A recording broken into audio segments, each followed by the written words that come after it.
সাথে মেলামেশা করেছে রাখা। মা বন্ধ কবুল হয়েছে, মাকে কইছে মিথ্যা একটা অপবাদ দিয়ে তারে মাইল, কিন্তু সে তো অপরাধী না, মার কারণে এই লাঞ্ছনা ভোগ করছে। কিন্তু আবেদ বিদায়, বুজুর্গ বিদায় বাচ্চা গেছে, আন্দোলনে বাঁচার কোন উপায় ছিল না। এই জন্য অনুরোধ করব, বাবা আমাকে, বাবা মার সাথে কখনো বেয়াদবি করবেন না, কষ্ট দিবেন না। নামাজ রোজা যেভাবে ফরজ, বাবা মার হক আদায় করো ফরজ। আল্লাহুম্মা সাল্লি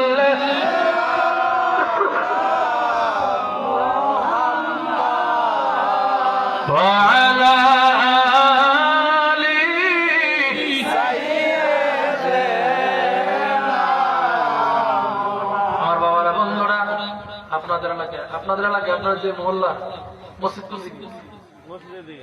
মসজিদ আছে নি, মসজিদ কার ঘর? জোরে বলে কার ঘর? আল মসজিদ বাইতুল্লাহ, মসজিদ বাইতুল্লাহর একটা অংশ, মসজিদ আল্লাহর ঘর। মনে রাখবেন, আমরা যে আমল করি, আমলে সলেহাত করি, এই আমলে সলেহাতের মধ্যে এমন একটা পাওয়ারফুল আমল, হাশরের ময়দানে আপনাকে ঠেলে ঠেলে জান্নাতবাসী করে দিবে। দানকারী ব্যক্তিকে আল্লাহর হাবিব বলা হয়েছে।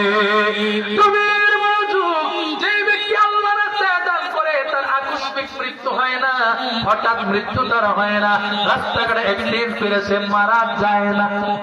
সুবহানাল্লাহ বলবেন না? রাস্তাঘাটে অ্যাক্সিডেন্ট করে মারা যায় না। আল্লাহর ঘরে দান করার সবকে জারিয়া, বলেন না সবকে জারিয়া। মনোযোগ, সবকে জারিয়া এমন একটা শক্তিশালী আমল। ও বাবা, এ মুরব্বি বাবা, ওই যে আপনার সাথে বাবা, আপনার নাম কি? হ্যাঁ, আপনার নাম কি? জয়নুল আবদিন। মারহাবা বলেন, কত সুন্দর নাম, আমার নবীর আওলাদে পাকের নাম জয়নুল আবদিন। সুবহানাল্লাহ বলেন না? ইমাম হুসাইনের সন্তানের নাম কি ছিল? জয়নুল আবদিন। কারবালার ময়দানে যিনি বেঁচে ছিলেন। আপনার সন্তান কেউ আছে এখানে উপস্থিত? কেউ নাই? আপনার ছেলে আছে? 3 জন। আল্লাহ হায়াত দারাজ করুন, আমিন বলেন। জয়নুল আবদিন সাহেব যদি মারা যায়, এখন তিনার ইন্তেকালের পরে তিনি আল্লাহর ঘর মসজিদের মধ্যে 10,000 টাকা দিয়ে গেছেন। উদাহরণস্বরূপ 10,000 টাকা আল্লাহ